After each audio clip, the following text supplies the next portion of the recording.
The broadcast is now starting. All attendees are in listen-only mode. Good afternoon, everyone. Welcome to 5 Simple Steps to Beat Age Discrimination.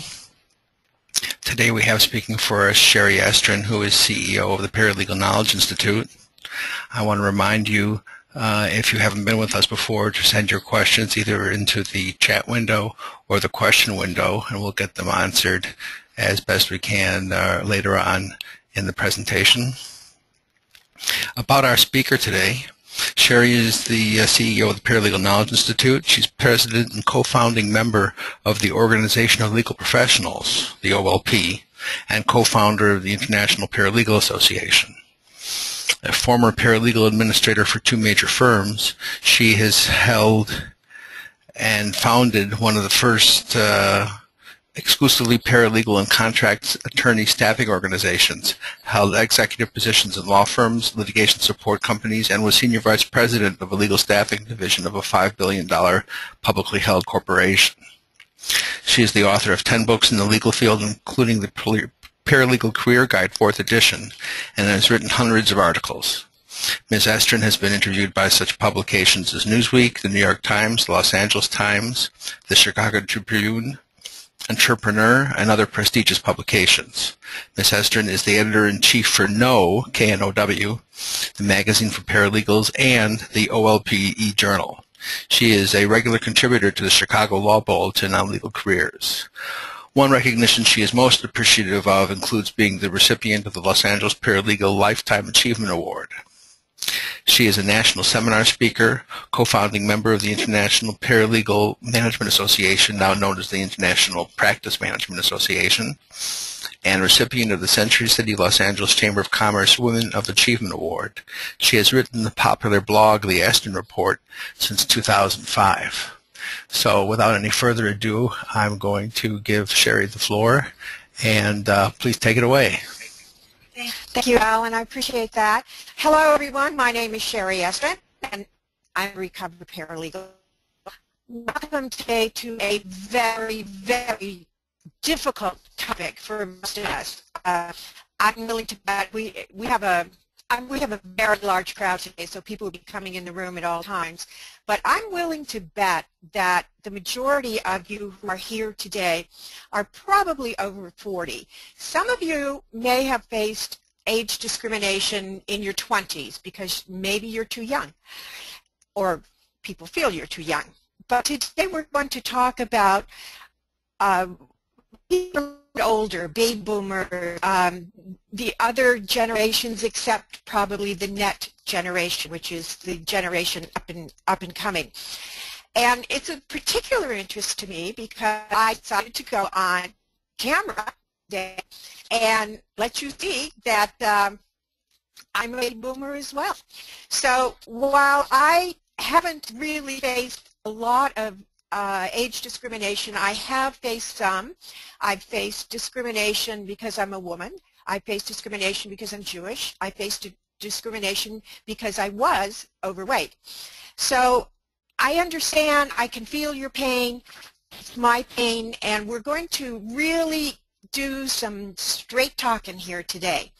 And if you have any questions, please just put them in the chat box, and Alan will get those questions to me, and we'll answer them as we go along. So, okay, there we go. Let's talk about age discrimination in the legal field. Of all places to have age discrimination, or to have discrimination of any kind, the legal field, where they know better. Do they not? They know better. So while we talk about age discrimination today, what I'm going to do is I'm going to be on camera right now for a few minutes, and then I'm going to go off camera so that we can just do some straight talking, and then come back on camera at the end of the session. What I've done here is, you might think that the PowerPoint's a little overloaded. However, what you've got here is the actual ebook that I'm going to send around right after the webinar. okay, so that you can have everything that we talked to in one ebook.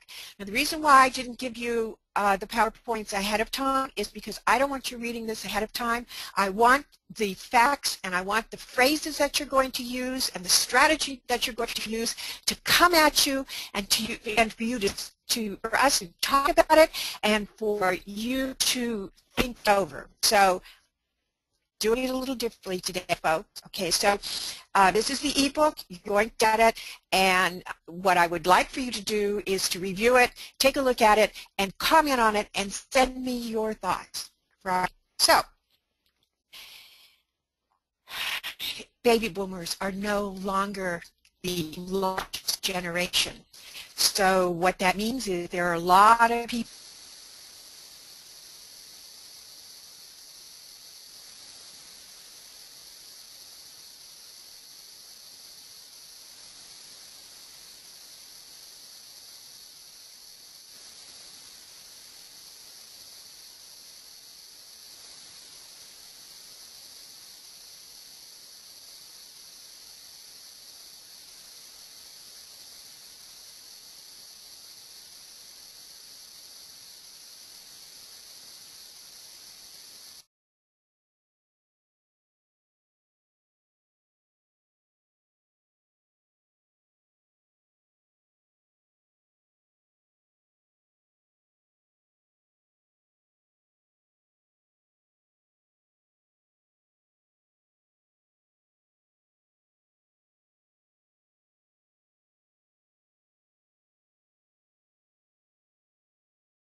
Hello, can everybody hear me? If you can hear me, please answer yes in the chat room. And somebody has asked, I can hear through my headphones, but if I need to speak, how does that work?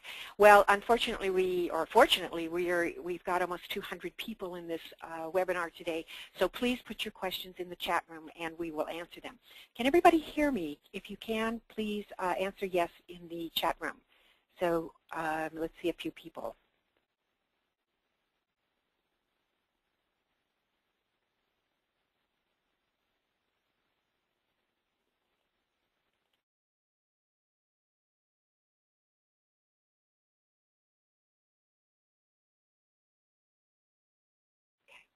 Okay, apparently we're being heard. Okay, I apologize about that. Sometimes GoToMeeting does this. It's not within our control. So let me come back on camera for a few minutes, and then let me not show any anger. There we go. Okay, I'm on the telephone. All right, so let's pick up from where we were. Age discrimination is very, very hard to prove. And a lot of times what I hear are folks who say to me, I didn't get that job, they were discriminating against age, or I didn't get that promotion, it was totally age discrimination. Sometimes that's the only thing that we can latch on to. And so we begin to use it as an excuse. It becomes an excuse for what happened. For example, a paralegal wrote me the other day and she said, oh, I've been discriminated against, it's my age. And I said, okay, tell me what happened. And she says, well, what happened is the company brought in a lot of people younger than I am, a lot of managers, and the next thing I know is they took away my title. And they gave me a different title. And so they discriminated against me because they're a lot younger than I am. It didn't make much sense to me. So I said, well, tell me, what are you doing? What are your duties today? And she listed them. I said, okay, tell me, what were your duties last year? Let's just go through what your duties were last year. And what happened was she had gone backwards in the level of assignment that she was tackling. So I don't think that was age discrimination. They took away her title because she wasn't doing what the title represented. So be very careful before you claim age discrimination, because it's very, very, very, very hard to prove. So how old is old? All right. Well, first of all, let's take a look at the average age of the paralegal student. Paralegal, as you know, and some of you sitting in this room are not paralegals, but that's okay. The average age of a paralegal student is already 36 to 38.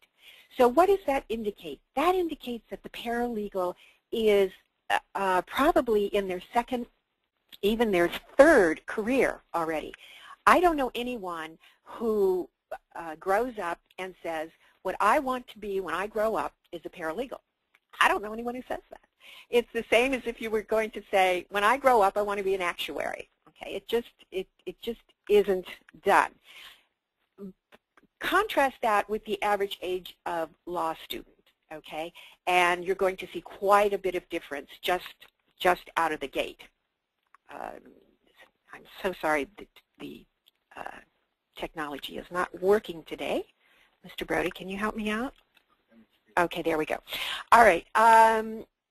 Here is a chart. I'm not going to go through all of it right now, but when you read your ebook, and again, I'd like you to read your ebook, here are the differences in the work styles of the various generations that we have in the workplace right now. And you'll see that each generation has a different way of working, and it's very difficult to cope with all of those generations, let alone if you're just coping with someone that happens to be younger than you are. And you'll see on the baby boomer side, born 1946 to about 1964, that the way that the baby boomers work is entirely different than the way that the other generations work, even the traditional. Okay, even the traditional, which is older than the baby boomers. All right, let's talk for a moment about looking for a job. And what we're going to talk about today is we're going to talk about when you look for a job, and also applying a lot of those strategies, the same strategies, to moving ahead on the workplace, and also beating some age discrimination that you may be facing now on the job, and how to handle that. So we're going to handle all of this, not just the job search and not just the getting promoted, but also if you feel as though you are facing age discrimination where you are. Okay, so let's just take a look at the job search. There's three primary reasons that your job search is not working. First of all, your cover letter isn't strong enough. All right, it's usually what I come across, and I was in staffing, in paralegal and attorney staffing for something like 16 years. And prior to that, I'd been interviewing hundreds and hundreds of paralegals. I always got a standard boilerplate cover letter. This shows no independent thinking. Whenever you use a boilerplate anything, it's already recognizable. So you're going to have to use your brains. Okay, use your brains. Your resume is not strong, but you think it's just fine, right? Who have you bounced the resume off of? Please do not bounce it off of someone who has a similar resume, because they're going to think that your resume is just fine.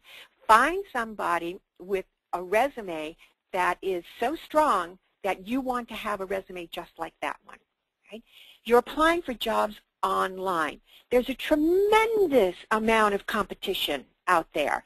And what happens now, in case you're not haven't looked for a job in a while, there's software programs, and there are any number of software programs that will weed you out because there are keywords that are missing.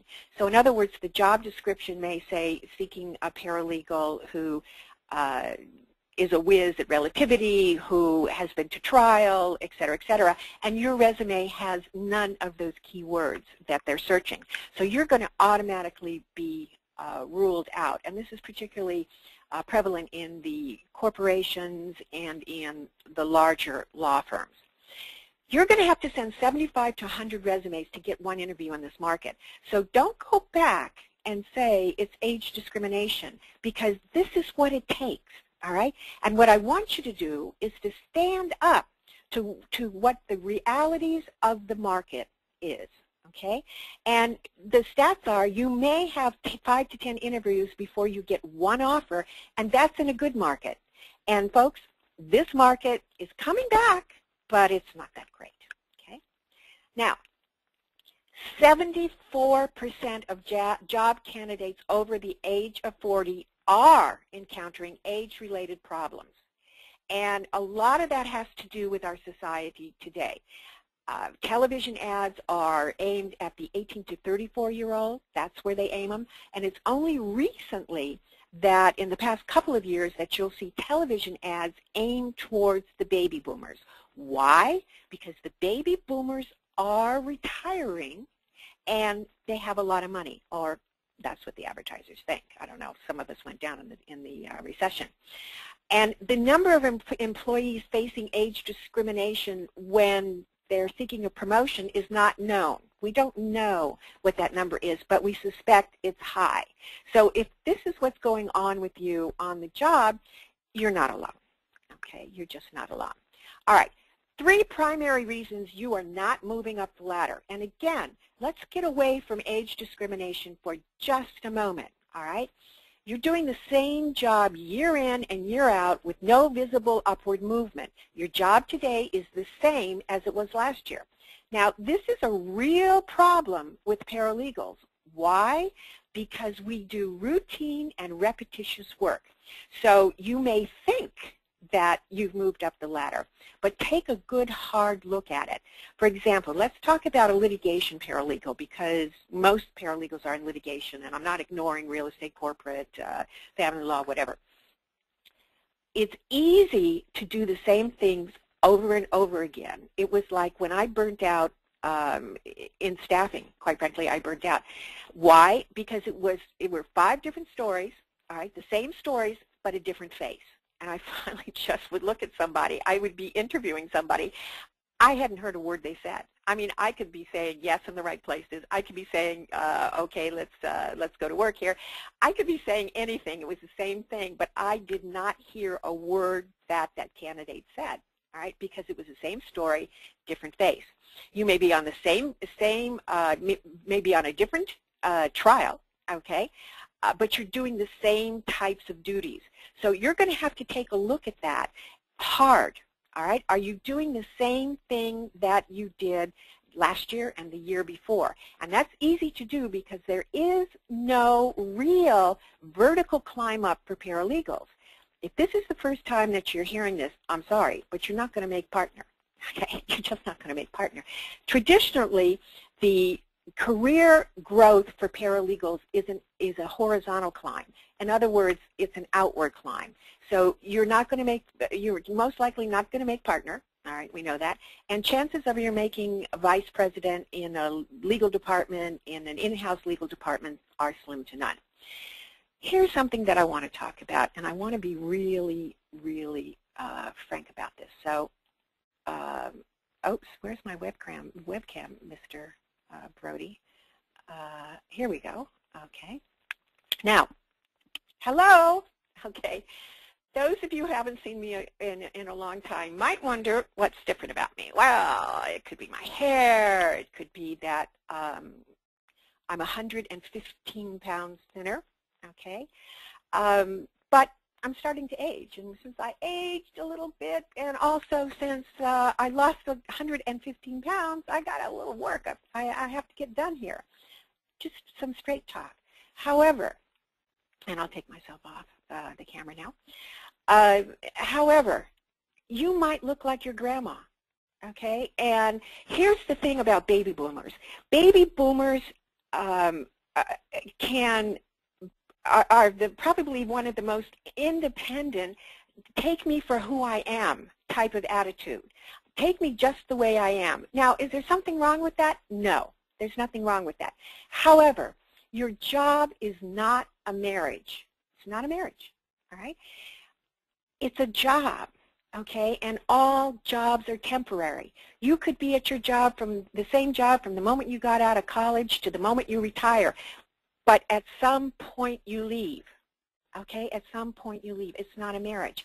So what you're doing is you're playing a role. And if you're not going to play the game, folks, get out of the game. Get out of the game, because in this day and age, what you're doing is not working. And what I want to teach you today is not that you have to file a lawsuit over age discrimination, not that you have to insist that people take you for who you are and how you look, and I have gray hair, and I'm wearing clothes that I buy in the women's department that are, you know, they're not really up to date, et cetera, et cetera.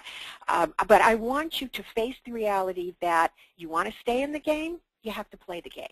And as many people of you that are cringing at hearing this, that's what it really takes today. You may agree with me, you may not, okay?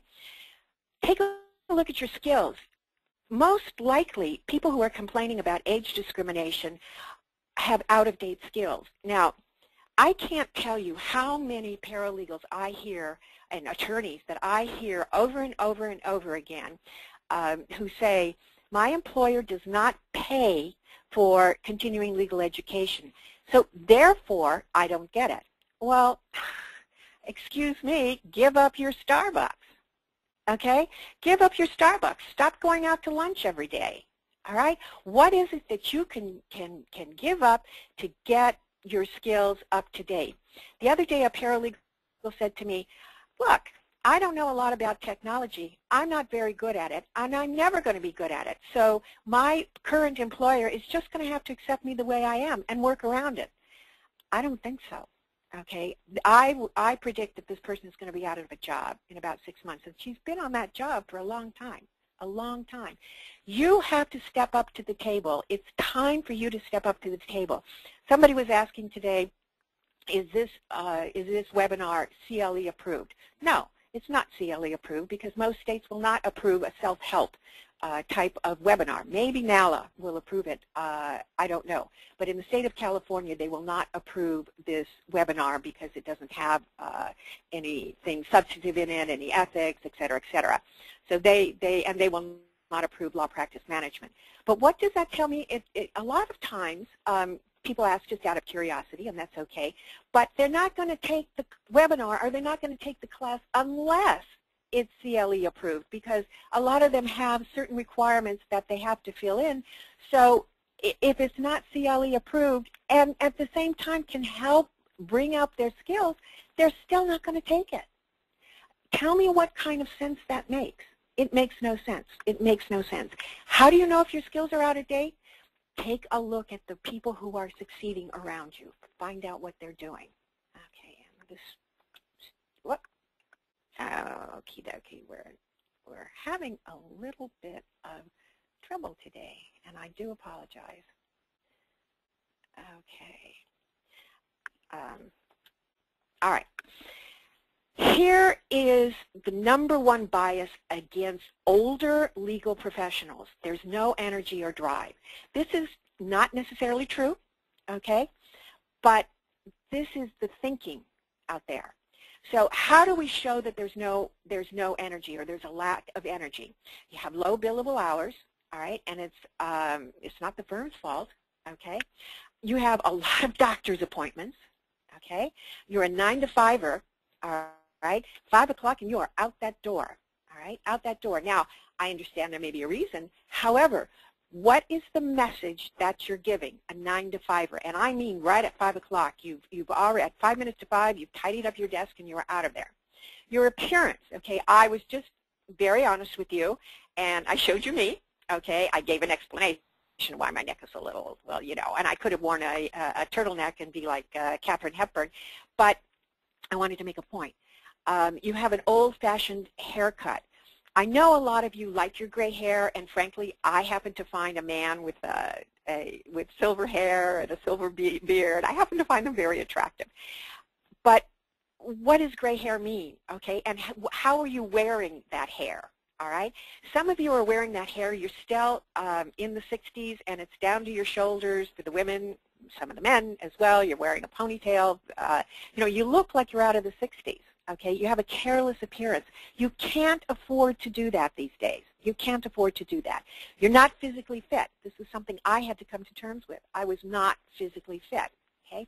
You don't have up-to-date clothes, even age-appropriate, all right? Even age-appropriate. Go to somewhere where they've got a someone who can show you, like one of the stores can show you what would be appropriate for you and what would be youthful looking. You look worn out. I don't even want to go into that. Now, a lot of you are at the end of your career, so there's no incentive to move up. All you want to do is, please God, please God, please God, let me get through this until retirement. Okay, and a lot of you, particularly those of you who've been laid off and had to find another job after the recession, unfortunately that happened, but now your attitude is, just let me get through to retirement. I'm so grateful for this job. But other people pick up on that.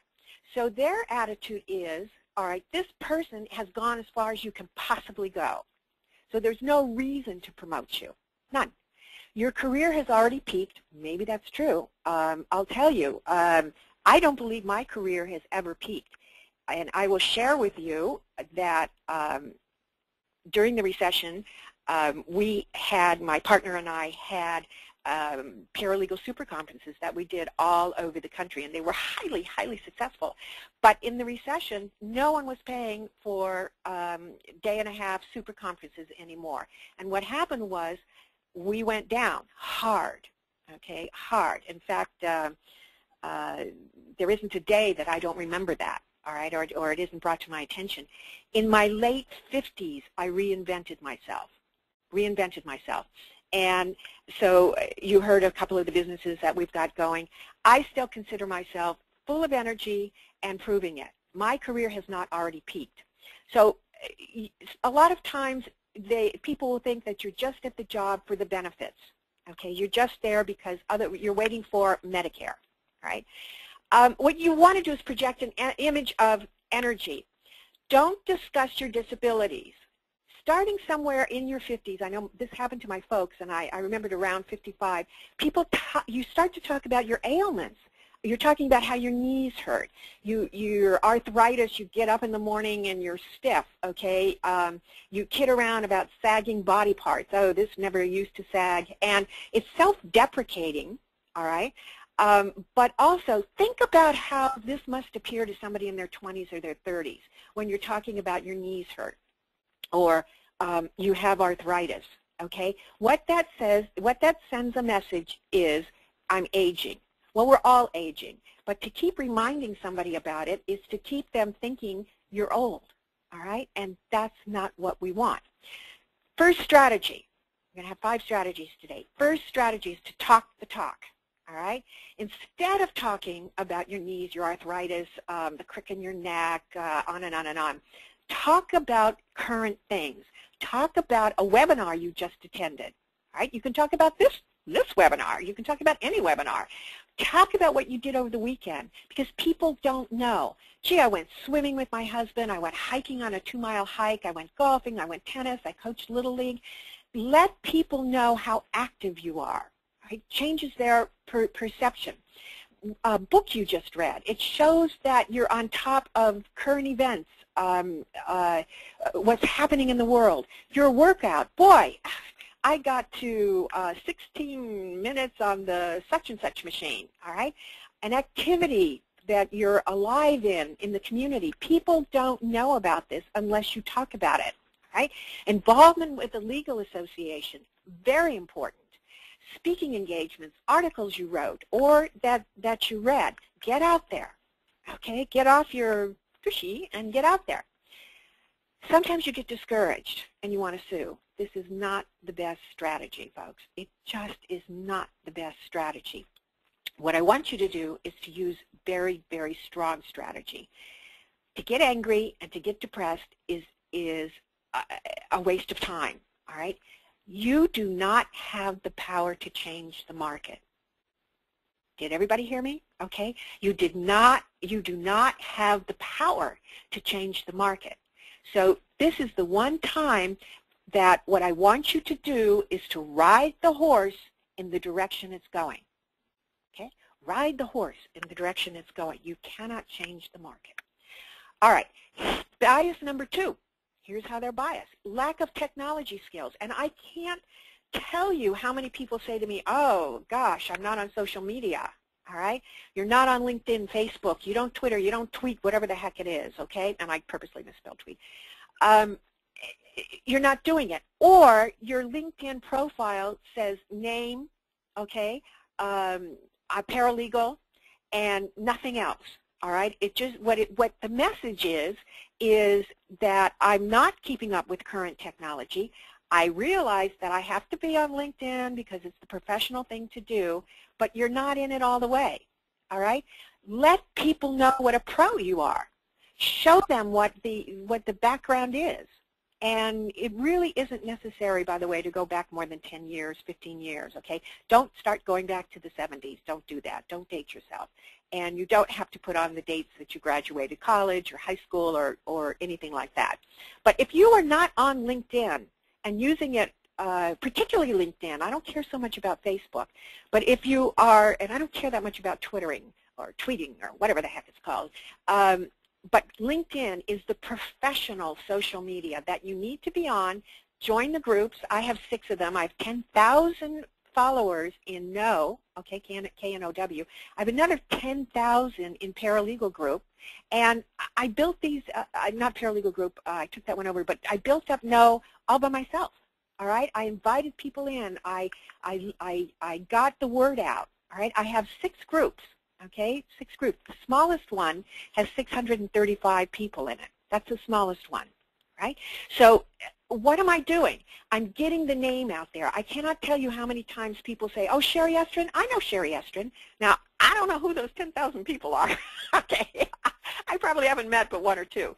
But the point is that my name is out there in a professional capacity, and that's where I want you to be.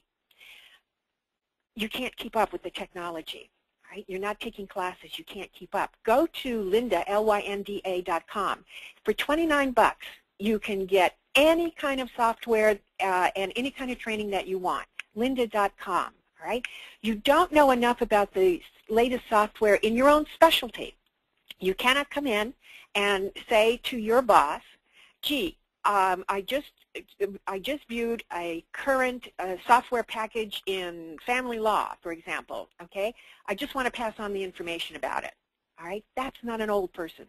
That's not somebody's going to take a look at and say, gee, this person is out of touch. They're not going to do it, all right? What you're trying to do is change that thinking around. Change the thinking around. You have little or no knowledge of e-discovery or litigation support. I can't tell you how important, I don't care what your specialty is, you need to know e-discovery and now information governance. You need to know the ins and outs of it. You may not be a litigation paralegal, but you're going to be setting clients up in the corporate world for risk management, family law, personal injury. Somewhere you're going to be dealing with e-discovery, and it behooves you to get familiar with it. I don't care what the specialty is. Anything computer related and you're a novice, okay? It's an indication of behind the times, indication, and that's a bias, all right? What you don't know is hurting you. Get continuing legal education. Show you still have a direction. You're not brain dead, okay? And I put a little paralegal knowledge in there, and you're going to see paralegal knowledge all through the thing because that's what I do, all right? Stay on top of CLE, strategy number 2. Stay on top of education. Don't stop getting education. It's the worst thing in the world. First, your brain shuts down, all right? Now, bias number 3, and a lot of us have this prejudice. You won't work for a younger boss. This used to be like people used to say, well, will you work for a woman? I mean, they actually used to say that. Maybe they still say it today. Will you work for a woman? All right. Fortunately, we don't hear that a lot, but we do hear, I'm not going to work for somebody younger than me. Why? Because you think you know a lot more than your younger boss. Now, maybe you do. Okay? Maybe you do. But this is the way of the world now. all right? And to keep fighting it, you're not going to win, all right? You're not going to win.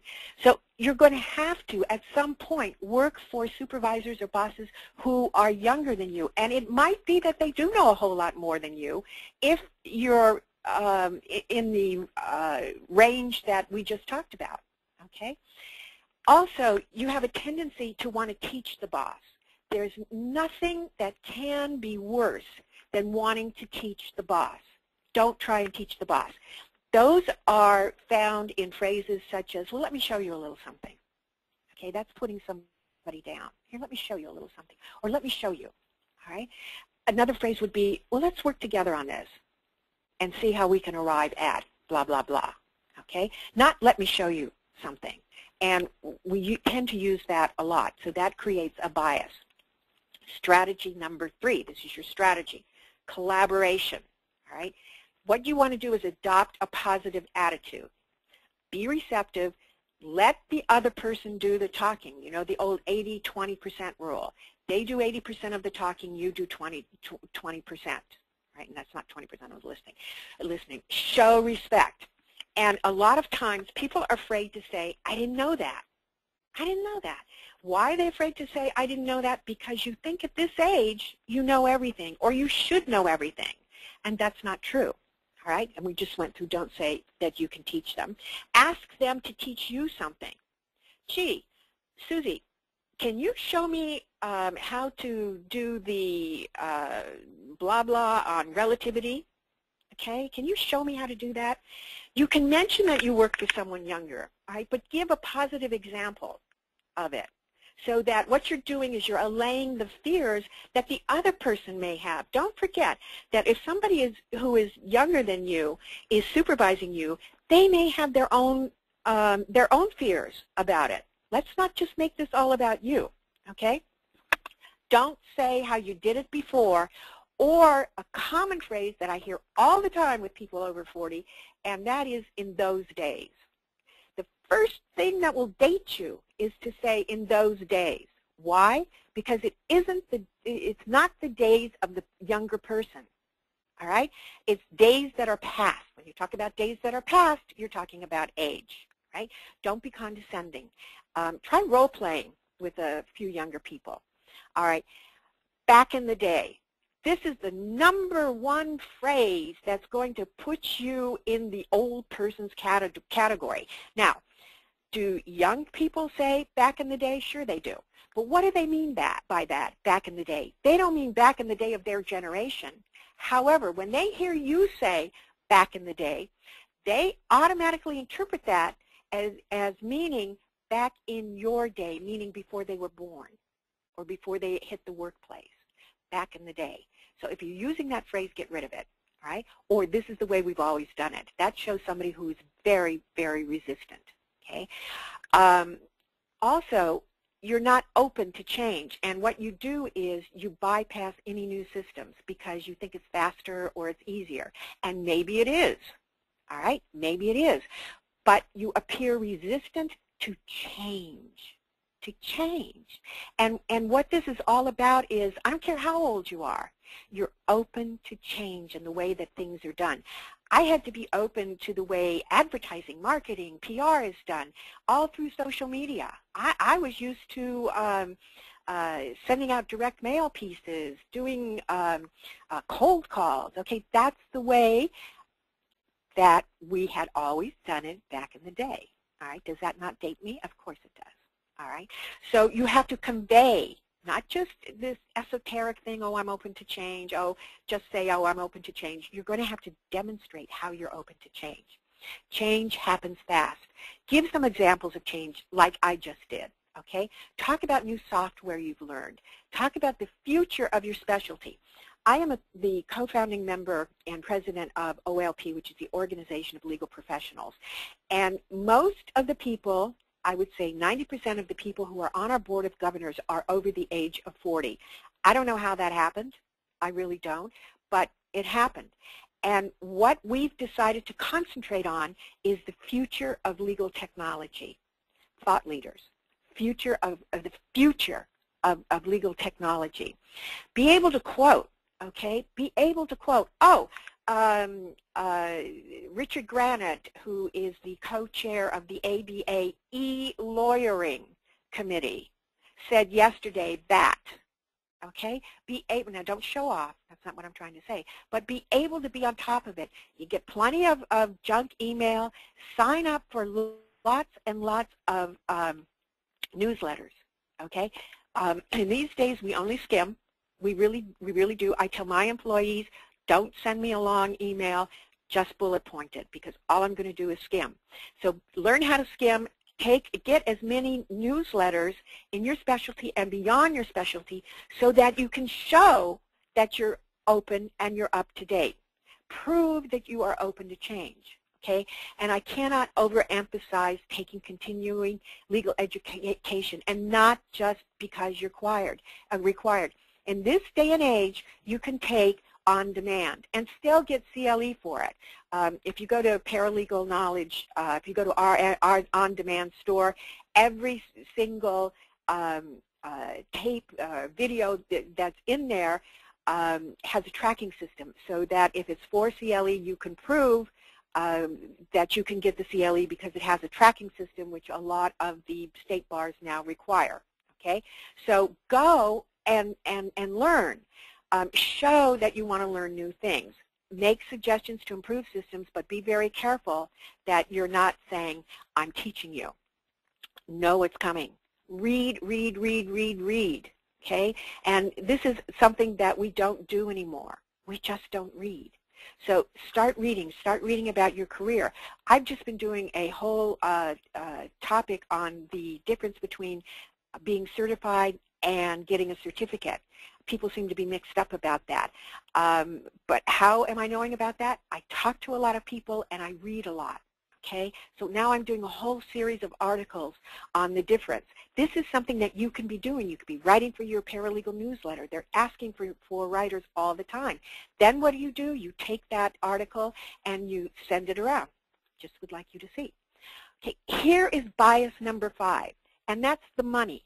All right, and this is a big one. This is a big one, whether you are on the job and the firm says to you, well, Jane, you're a senior paralegal and you've capped out. That I cannot tell you how discriminating that is. Okay, you've capped out. They're going to call it the budget. They're going to say our budget shows us that. All right, but really, okay, really, all right. So the bias is that you are automatically expecting bigger dollars and you're not going to take lower. That's the expectation, because after all, you've just told them how many years of experience you have. All right, you're going to take the money with one foot out the door. Now, this is when you're interviewing for a job. They begin to think, yeah, I'll take that job right now, and what I'm going to do is I'm going to get my 100 grand a year with one foot out the door. When I can leverage that and go to another employer and they ask me my salary, and I can say I'm making 100 grand, and then I can go get the job that I want. Well, nice strategy. But you may not get the job because this is what the person sitting across the desk from you may be thinking. Here's a good one, and we hear this a lot. Something is wrong with you if you work for less money. What's wrong with you? Okay, why would you work for less money? Well, for a whole host of reasons, which we're going to go into. And I'll share with you when my partner and I, my husband and I, had to start over again. We started from ground zero. We lost everything, everything. So it wasn't about the money, okay? It wasn't about the money. There's nothing wrong with you if you work for less money. What you have to do is to be able to explain why you're willing to work for less money. That makes sense, okay? And doesn't sound as though you read it in a book somewhere, okay? And that's what we want to talk about. I want to work and contribute. Money is secondary. At your age, maybe it is. Okay, that might be the truth, all right, but don't say that, all right, you don't want to say that. I want to work and contribute. That's important, the word contribute. Real reason, this is the reality of the marketplace since the recession. Remind them, okay, we're just coming out of a recession. 2008, 2009, 2010 were terrible years. That was just a few years ago in the scheme of things, okay? But the marketplace changed. Salaries changed. All right, salaries changed. They may think you want to work less. Well, the reason may be, maybe I'm looking for a job where I do work less hours. Okay, maybe this is the job. Maybe I want to put in more time. All right. But here's a good one. I have always wanted to work for Acme and Acme because, and you've done your homework, and you say because the case that they handled with AAA, okay, was of interest to me because blah, blah, blah. If you're at your firm, okay, you might be saying, I have always wanted to stay with this firm because I look to people such as blank, blank, blank, blank, blank. All right? So you want to combat this bias, all right, with very good answers. I have always wanted this. Here's the opportunity. Why would you work for less money? I've always wanted to do this. I've always wanted to work for legal aid. Truthfully, I've always wanted to work for the Innocence Project. I really have. Okay, so I've always wanted to do this. Here is my opportunity. Does that bypass the money question? Yes, it bypasses the money question. I want more involvement. I want more client contact. I want less travel. I want more travel. I want access to the latest technology. Currently, my firm does not put in any money into current technology because they take the wait-and-see attitude. Well, let's wait and see if the technology changes. Well, let's wait and see if we can get it cheaper. A lot of firms do this. So what happens is your technology skills are not up to date because the firm, and this goes a little bit against what I was saying about CLE, but the firm will not invest in the latest technology, and you need that technology to keep up, all right? So combat that bias with a good answer. Okay. Here's where we become really over-anxious in our pitch. We may be trying to sell ourselves, all right, why I want to move up, why I'm not as old as you think I am, I don't have that attitude. We may become, sell yourself out the door. Here's your strategy. You want to position yourself as a thought leader. Now, start writing, start speaking, and some of you are scared to death to do public speaking. Okay, some of you can write, teach, get out there and become known as a thought leader, not be known as someone who's been in the field for 25 years, all right? Find the business pain that you can solve, all right? And talk to the partners about that pain. They can't afford to care how old you are, all right? And here I'm saying, when you stop talking about your skills and abilities, and you start whining, please, please, please, please like me, or please, please, please give me that raise, or give me that promotion because I've been here for 17 years. That's no reason why they should give you a promotion. All right, that's no reason. But what does work is you found their pain. All right. So what happens is you're not like the every other banana in the bunch. All right. You understand that they need, let's just make something up, that they have all these paralegals running around and they need a paralegal supervisor to head up the team. That's their pain because a first-year associate is doing it, and that's taking away from his or her billable time. All right, so you found their pain. Here's how I can make money for you as a paralegal manager. All right, find their pain. Don't put it on you as to you should get the promotion or the raise because you've been a good girl. That's not going to happen. That attitude comes from when we went to school, and all you had to do was show up. All right, suit up and show up, as they say. All you had to do was show up, and you're automatically promoted into the next grade, automatically. So what happens is we take that into the workplace where it doesn't belong. All right, so find the business pain that will justify you moving up the ladder. No pain, no new hire, no move up the ladder. Right? Just like a salesperson, all right, what you need to do is put your experience and continuing legal education to work for you, right? And this is when you're not even looking for a promotion, when you are not even looking for a job, but what you want to do is to establish yourself in the firm as the thought leader and get rid of all those nasty remarks. People are not going to make those nasty remarks if you show them that you're a different person than what you've been showing them. And here is where I want you to take responsibility for yourself, right? Stop blaming those around you. Do others have bias? Yes. Are they prejudiced? Yes. Are you going to change them? No. But what you're going to do is to be able to handle it so that you can deal with it and you change the perception of yourself. And that's what you want to do. Once you change the perception, people believe the perception. And if they believe the perception, it must be true. Okay? This is how we get to the quote-unquote truth, right? Some people will say, for example, on a promotion or whether we should use sue on trial, let's just take it down to that level, okay? Or we should use somebody else. Here we say, we could hire Philip who could do this job in his sleep, all right? Or Sarah who's going to grow into it but could be here for years to come. That's a bias, all right? And that's how people compare you when it comes to age discrimination. That's how they compare you to a younger person. All right, it's not always all of this, well, we can get them cheaper. That's the first thing people who have been discriminated against go to, all right? So don't be in that police lineup, all right? Don't be. Change the conversation, all right? Strategy. What you're trying to do is to make discrimination a non-factor.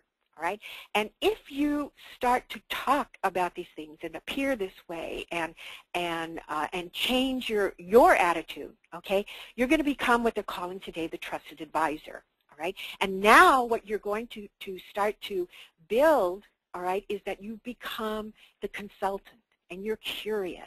Okay, you ask questions about what's going on. You overcome the obstacles. Okay, get some energy. And what you're going to do is you're going to move to a higher level of conversation. And if somebody says something to you that is discriminating or things like that, I also do another seminar, by the way, a webinar called How to Work for a Jerk, and I have some great phrases in there. And basically, if somebody says something to you about age, one of the greatest things to say is, I'm sorry you feel that way. Okay? I'm sorry you feel that way. And that's it. Walk away.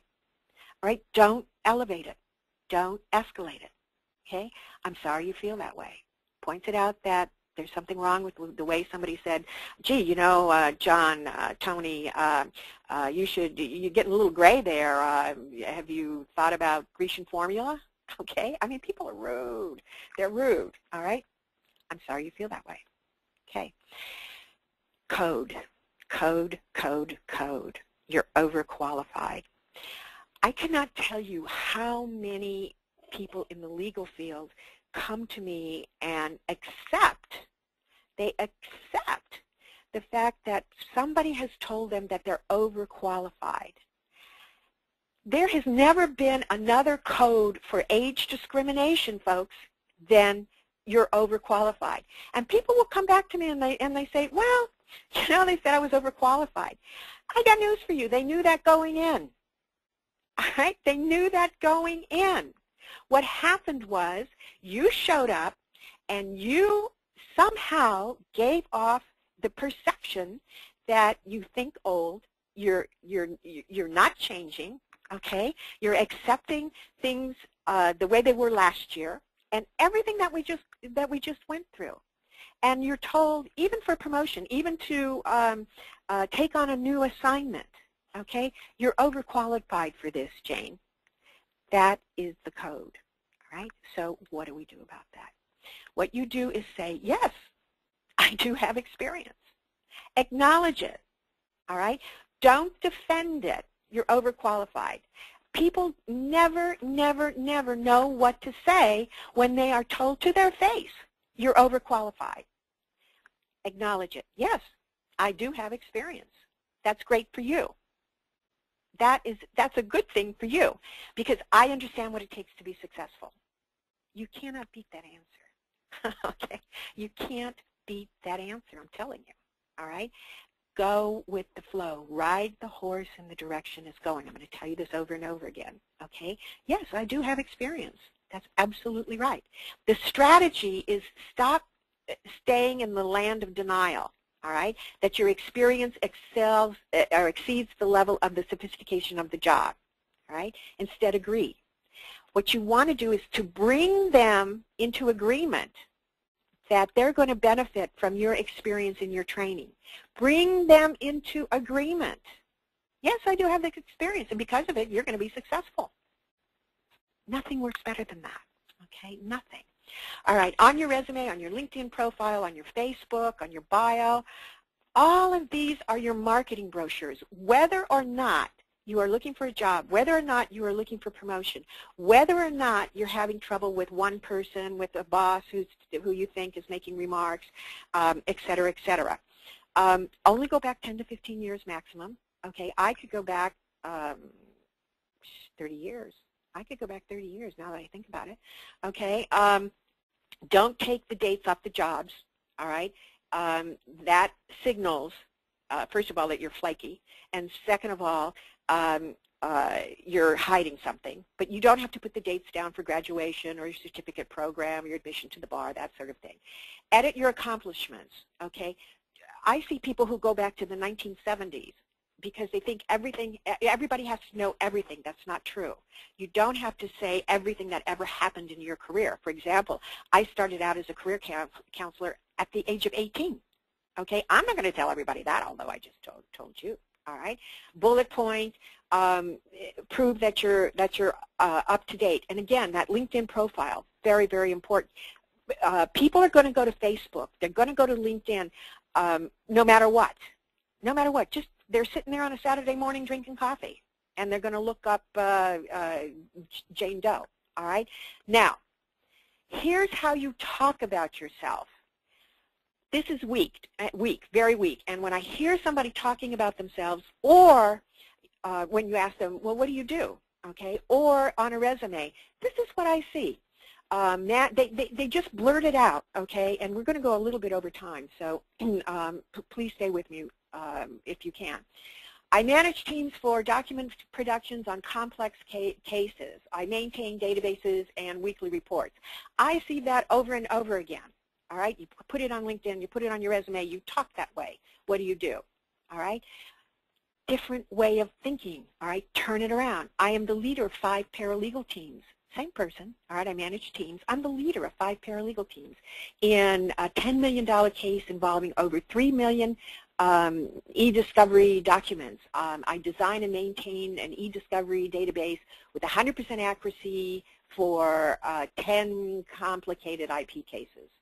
All right, it's the same thing that we said above, all right, but here what you've done is you've segmented yourself out, even in your conversation, all right, and sometimes you don't have to say, I mean in a conversation with 100% accuracy, but you can say things like, boy, we've got really terrific accuracy on that one, all right, conversationally. And again, it's how you talk.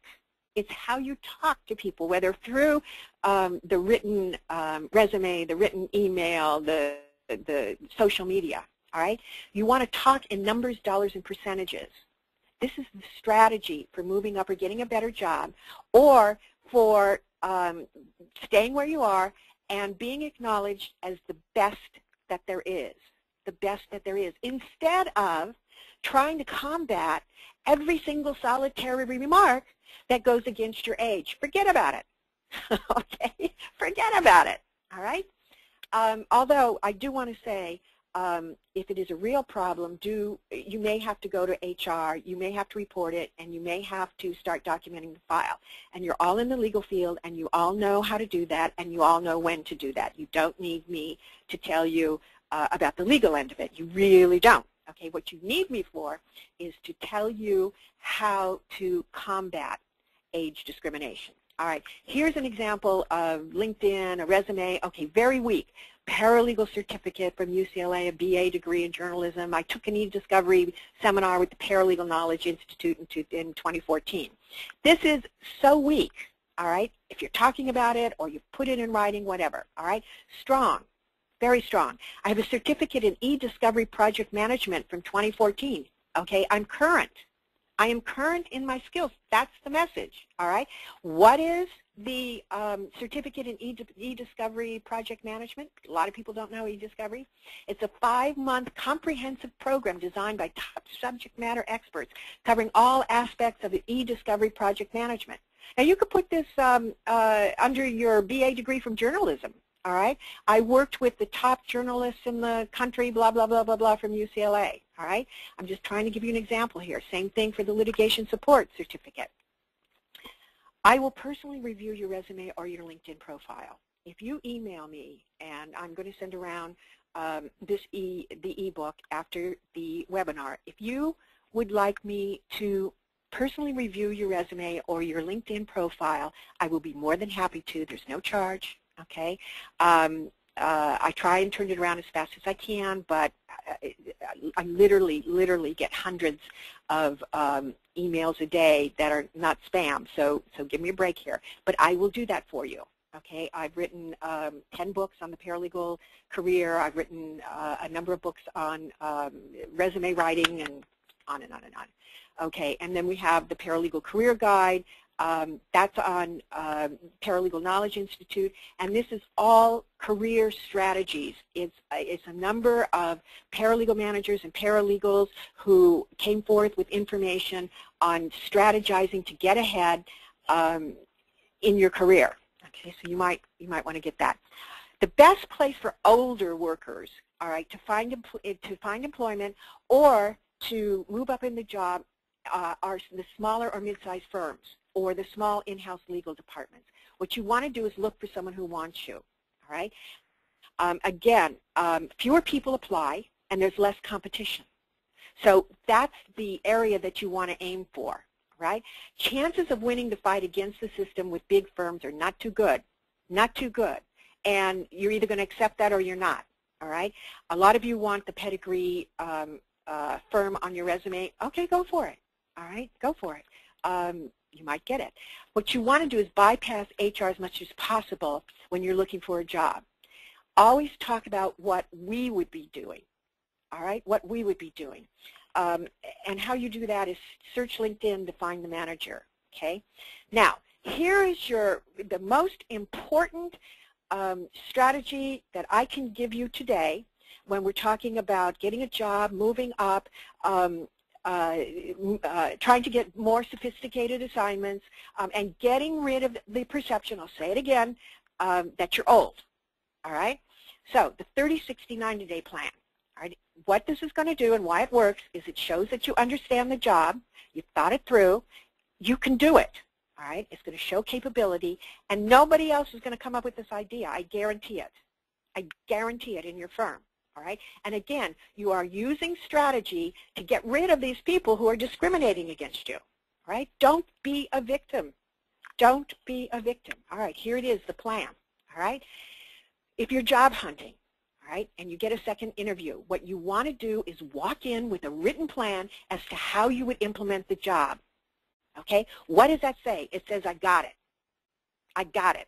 Okay, so you're going to write a 30-day plan, outline it with goals and orientation. If you want to move up, walk into a conference, set up a conference. Don't go to the boss and say, got a second, all right?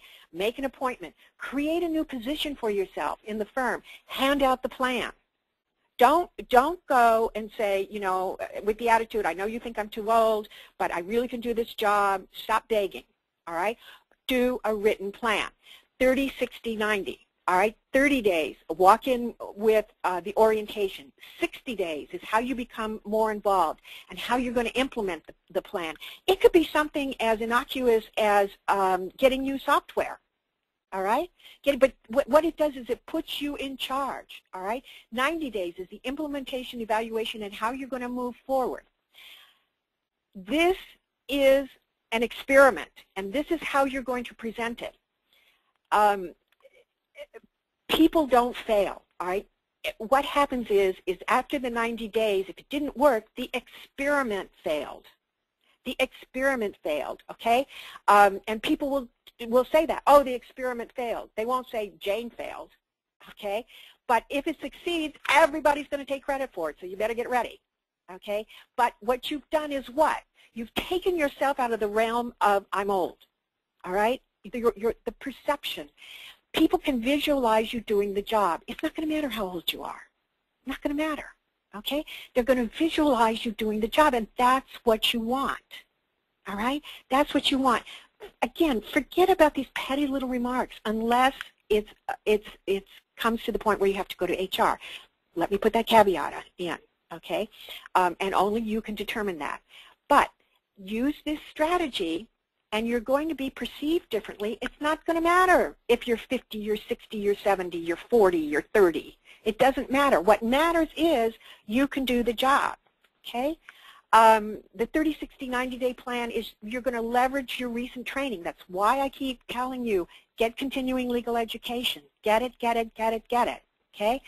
What you're doing is you're showing how you put to use what you've learned. So you're showing you can change. You're showing you're open. You're not resistant. Your brain still is working, okay? You're not there from 9 to 5. On and on and on, everything that we talked about. What you want to do is in that plan, show the benefits to the firm in revenue. Always talk revenue to the firm, even if you have to just take a stab at it, okay? Show them the numbers. It's not bad that show me the money. Show them the numbers in time saved and efficiency. All right? Again, you're establishing yourself. You're taking yourself out of the age discrimination category. Take yourself out of it. Your training doesn't have to wait until you find a new job. All right? Doesn't have to wait. Here are all the different kinds of things. You can take online, on-demand webinars, CLE, designed for experience level paralegals, okay? And that's what you want to take. You might have to go back and take a refresher course or a beginner class, okay? And we're going to offer you 30% discount for anybody who's been in this class, particularly if you have to pay for it yourself, because we understand, okay? And we understand you gave up your Starbucks, right? Okay. Let me just put the camera back on here. That's this one, okay, and there we are. Oh, got to fix my hair. Okay, you see I got it frosted. Okay, I don't call it frosted anymore. They call it highlights. And here we are, okay, and I will say age discrimination is never a good thing. Fight back. Here's to outrageous success. All right, do we have any questions? Okay, Mr. Brody. In the chat room, Kevin contributed, regardless of age, it's important to keep showing intelligence and enthusiasm. And he also said, instead of doing the same thing over and over, be proactive and original in making a contribution to the firm. Proactive, that's right. Okay. Now, in the question box, the question here is the person's particular situation. I'm a litigation paralegal who has been a paralegal for over 20 years, and I've been at my AM Law 15 firm for about 12 and a half years. My responsibilities have not grown as much as I think they should, but I'm afraid to speak up since they may look and see that what I am doing, a third-year paralegal could be doing for much less money. What to do? Right. Yeah. Okay. Here's what you got to do. First of all, in my book, The Paralegal Career Guide, I give you certain forms and certain memos and certain techniques that you can use to start moving yourself up the ladder. But you pinpointed a very, very important point in the paralegal career, and that is you haven't really moved up. So what's happening is they're billing you out at a senior level rate, but you're performing at the third-year level, and at some point it's going to catch up to you. All right. So what you need to do, your firm is not going to raise you up the ladder. It's not going to happen. They don't know how to do it. They don't know how to do it. So what you're going to have to do is I teach you in that book how to get an assignment, leverage that assignment to move up to the next level, and then you keep moving up. All right. And you have a paper trail for it. So in the interest of time, because we're running over, and not because I'm trying to sell a book, believe me, you're going to have to step up and stop relying on your firm to move you up, because at some point it's going to clash, and you're right. You may be out of a job, or what the trend now is pay for performance, not for years of experience.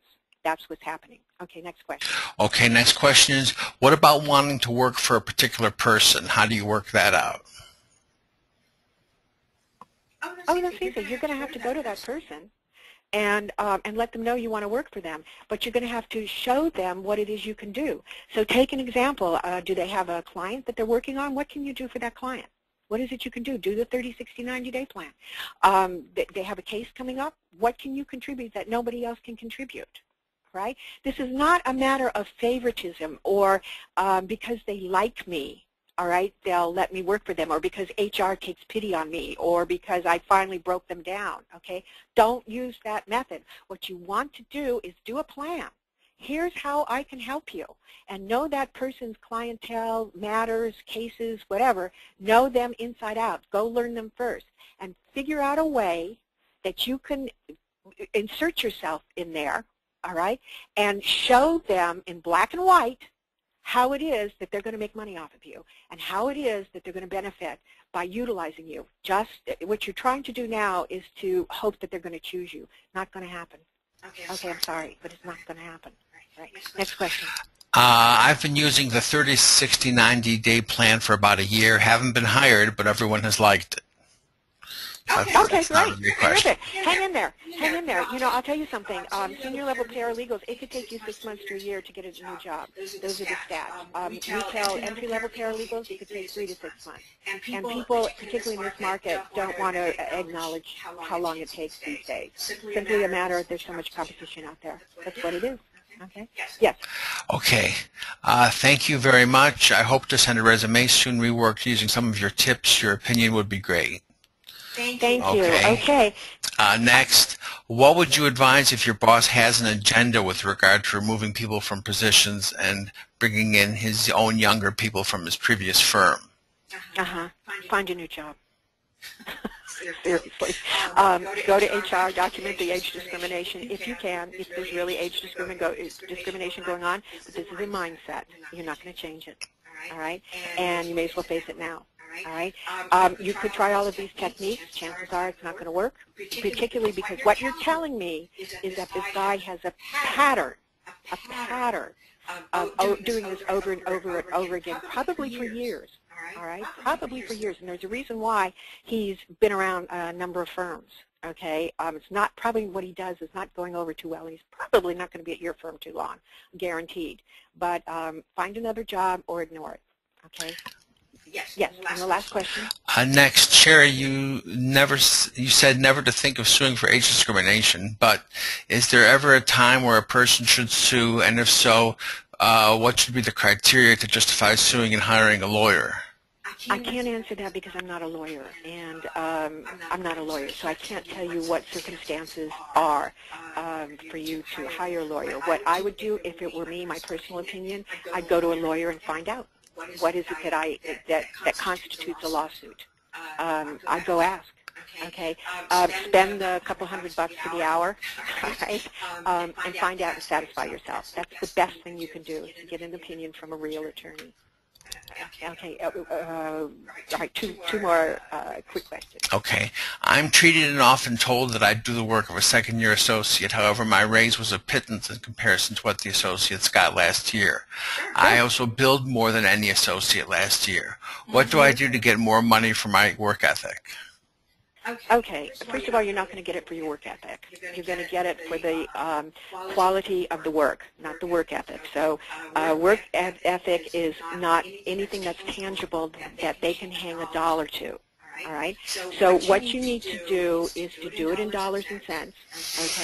Okay? If you pay me X, you can bill me at X.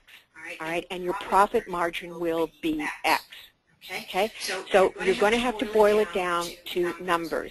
And yes, the associates got a bigger raise than you did.